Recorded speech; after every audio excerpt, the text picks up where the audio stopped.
Hello everyone, welcome back to another video. Today I will show you how to copy message in WhatsApp web. So you have to open the WhatsApp. Example, I will teach you the solution. So open the anyone chat. So here I can copy the message. So I will randomly clicked and copy it message, and I will deliver it with anyone and paste it with any of place. So you see how I will copy the message of WhatsApp.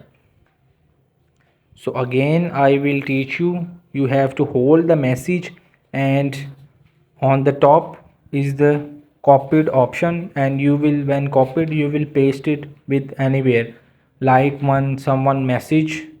So you see, this is how to copy WhatsApp message web. Hope this video help you. Please don't forget to like and subscribe.